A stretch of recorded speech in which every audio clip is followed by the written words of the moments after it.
Man, I tell you what, I love rodeos. I truly believe that the two most patriotic groups of people in this world is the American biker and the cowboy. Both live and die for that flag and for their country, and I believe the lifeblood of this country started in the rodeo.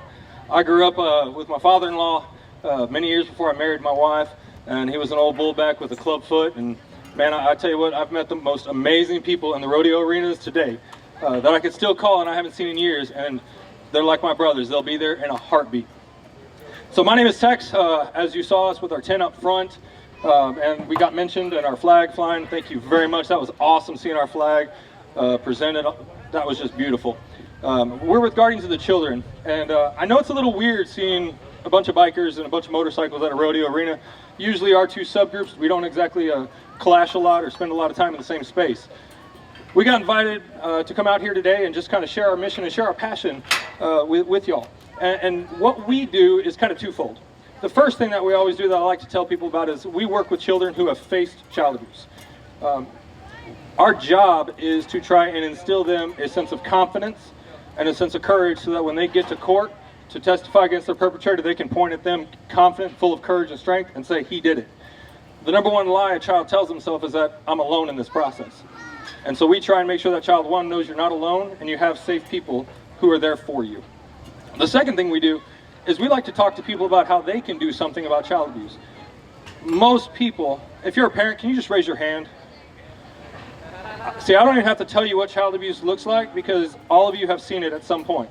All of you know when your son or daughter's friend comes over or there's something not right. You know the signs. You know what you're looking for. It's manifested in the way a child behaves. And one of the things we run into all the time is, what do you do? What do you do when you think something's going on? And I'll tell you, 99% of the time, if you think something's going on, it probably is. But then the question is, well, what do you do that gives a child the help that they need in the right way? We have a little flyer and a little business card that fits perfectly in your wallet, just like a credit card, or in your purse, ladies, or wallet if you carry one. I'm not judging. And you can put it in your purse, and it has 8 things that you can do if you see or suspect child abuse. And we advocate that everyone be involved, statistically speaking. And these are the ugly things that I just like to get through real quick. 1 in 10 kids by the time they're 18 are abused, either sexually, physically, or emotionally. That statistic is horribly wrong because that's the statistic that's reported from the national statistics with kids who report child abuse. What we know through doing what we've done and through other national studies is the real number is 6 out of 10. So if your son or daughter has 10 friends, statistically speaking, 6 of them will experience one form of abuse by the time they're 18 at least once.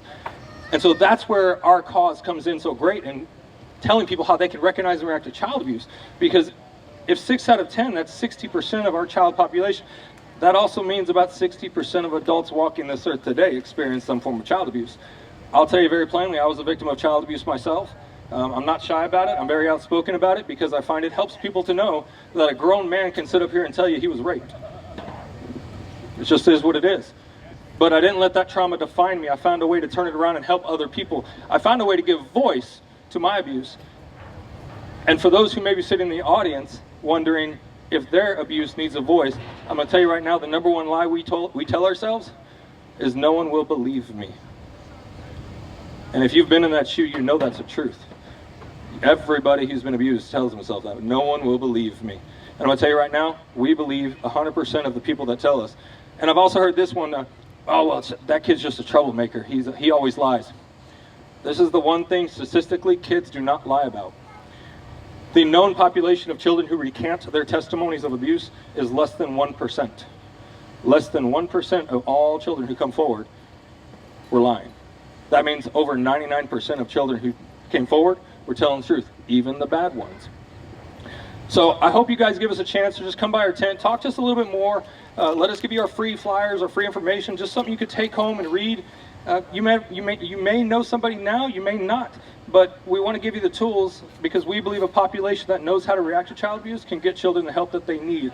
On the bottom of our vest it says, "Don't let your silence drown out the cries."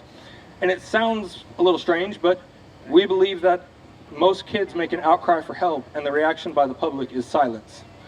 And we think that if the adult population knows how to react to child abuse, they can recognize, here's the steps I need to take because this child just made it. This child looks like something's going on. This child is acting different. He's wearing the same clothes that he wore yesterday. He's got some interesting bruises, or maybe it was a happy child who now is a sad child, or their grades started slipping. There's a whole bunch of different signs. And if you're a parent, which most of you just raised your hand, you know those types of friends your son or daughter have. Especially if you're a teenage, you got teenage parents like, teenage kids like I do.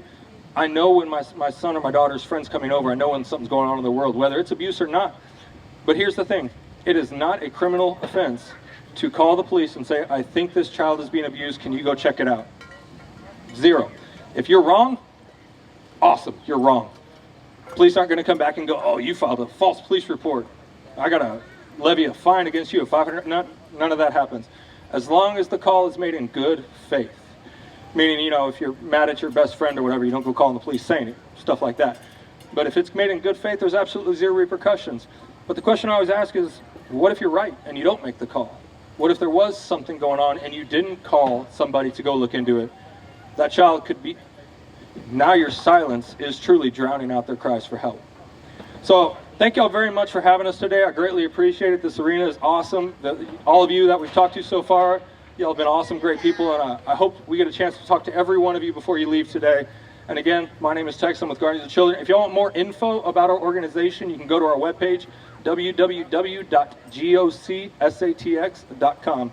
Thank y'all again for allowing me this moment.